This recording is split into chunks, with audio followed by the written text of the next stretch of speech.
5 राज्यों में होने वाले चुनाव के तारीखों का ऐलान आखिरकार चुनाव आयोग ने कर दिया।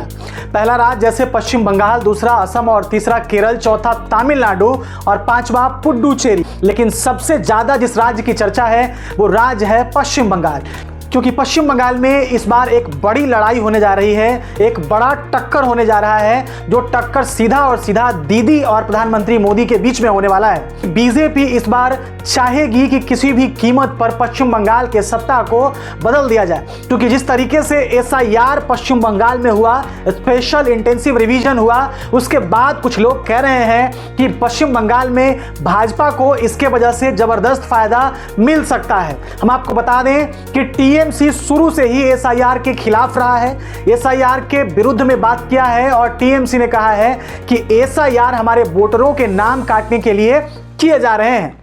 क्या एसआईआर कराने के बाद पश्चिम बंगाल में बीजेपी को फायदा होगा? पश्चिम बंगाल के राजनीतिक विश्लेषक साफ तौर पर कहते हैं, कुछ मीडिया के भाई लोगों ने साफ रीति से कहा है कि पश्चिम बंगाल में जिस तरीके से माहौल बनाने की कोशिश की जा रही है बीजेपी के द्वारा, दरअसल वैसा कुछ माहौल नहीं है। जिस तरीके से टीएमसी ने बंगाल के अस्मिता की चर्चा पूरे राज्य में कर दी है, वो कहीं ना कहीं वहां के लोगों के दिमाग में जाके बैठ गया है और बंगाल के अस्मिता की लड़ाई को ममता बनर्जी ने बंगाल के लोगों के मन में डाल दिया है।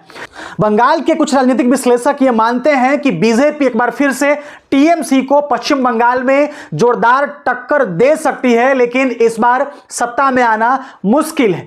बीजेपी का पश्चिम बंगाल में आंकड़ा बढ़ सकता है, सीटों की संख्या बढ़ सकती है, लेकिन सत्ता में अभी वो नहीं आ सकते हैं। टीएमसी को नुकसान हो सकता है।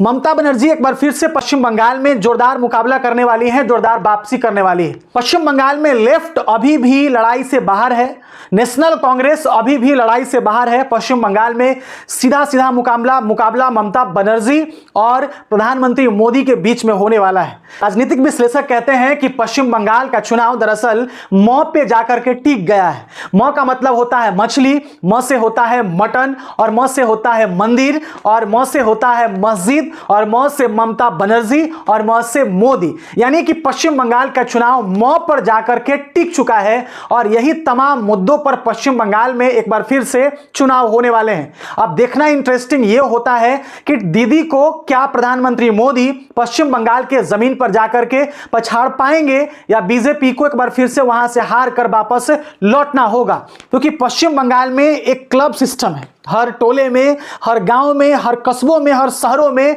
टीएमसी ने अपना क्लब सिस्टम बनाया है, जिस क्लब में उनके मेंबर बैठते हैं, जिस क्लब में उनके कार्यकर्ता बैठते हैं और उन कार्यकर्ताओं का सीधा सीधा वोटरों पर प्रभाव होता है। टीएमसी के कार्यकर्ताओं के खिलाफ जो वोटर जाता है उसको या तो प्रेम से समझाया जाता है, नहीं तो जबरदस्ती उन्हें समझाया जाता है। यह भी पश्चिम बंगाल में देखने को मिलता है। जिस तरीके से बीजेपी ने बिहार में आसानी से चुनाव जीत ली, पश्चिम बंगाल में उनके लिए यह चुनौती होने वाला है, क्योंकि जिस तरीके से ममता बनर्जी ग्राउंड पे मजबूत हैं, उतना मजबूत ग्राउंड पे आरजेडी बिहार में नहीं थी। विपक्ष की पार्टियां ग्राउंड पे उतना मजबूत नहीं थी और पहले से नीतीश कुमार बिहार में सत्ता में थे, उसका एक फैक्टर था और दूसरा फैक्टर चुनाव आयोग भी था और तीसरा फैक्टर कि उनके पास पैसा था, सब कुछ था, धन था, बल था और सारे सुरक्षाकर्मी और सारा सिस्टम एनडीए के पास बिहार में था। लेकिन बंगाल में सारा सिस्टम बीजेपी के पास नहीं है।